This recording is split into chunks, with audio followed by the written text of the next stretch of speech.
नमस्कार, मी आहे तन्वी आणि तन्वीज बेक सबमध्ये सर्वांचं खूप खूप स्वागत आहे। आज मी बनवते हाफ केजीचा टॉल केक आहे हा आणि रसमलाई फ्लेवर आहे। तर तुम्हाला सर्वांना माहितीच आहे आपण रसमलाई फ्लेवर केक बनवतो तर तेव्हा त्याला सोकिंगसाठी रसमलाईचं मिल्क यूज करते मी आणि फिलिंगमध्ये यूज करते रसमलाईचं क्रश आणि रसमलाईचे पीसेस आणि वरती ड्रायफ्रूट्स असं आपण तिन्ही लेयरला करून घेतो याला।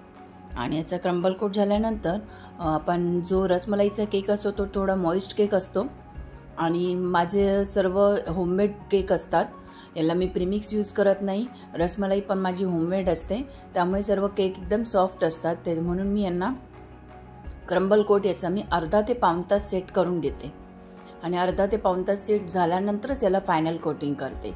तर असा माझा क्रम्बल कोट रेडी झाले आता।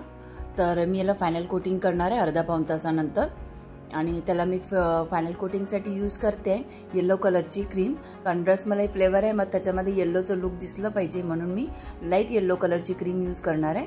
म्हणून मी याला कवरिंग करून घेते। पहिलं पूर्ण केकला कवरिंग झाल्याच्या नंतर स्क्रॅपरच्या सहाय्याने आपण याला प्लेन फिनिशिंग करून घेऊ आणि नंतर स्क्रॅपरच्या सहाय्याने साईडला डिझाईन करून घेते मी।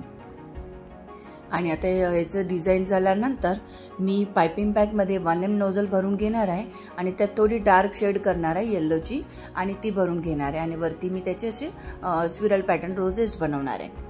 तर असं 1M नोझल भरून घेतलं आहे आणि मग असे 1M नोझलने त्याचे स्विरल पॅटर्न करून घेतले आणि असे त्याचे स्टार बनवून घेतले आणि अशी डिझाईन तयार केली आणि साईड आपण डाऊनला पण केकच्या स्टार नोझलनेच बॉर्डर करून घेणार आहे त्याची स्टार अशी आणि असं आता नोझलवर कंप्लीट झालं। आता आपण याला असेंबल करूया।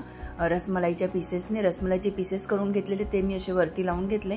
सेंटरला पण एक रोजेस बनवून घेतला आणि त्यावरती गोल्डची जी एडिबल फ्लेक्स असतात त्याने मी डेकोरेशन करून घेतलंय आणि वरती स्प्रिंकल करून घेतले ड्रायफ्रूटचे पीसेस आणि असा आपला केक रेडी झालेला आहे। तर तुम्हाला कसं वाटलं व्हिडिओ युजफुल वाटला असेल तर माझ्या चॅनलला लाईक शेअर सबस्क्राईब करायला विसरू नका। पुन्हा भेटूया आपण नवीन व्हिडिओमध्ये। Thanks for watching.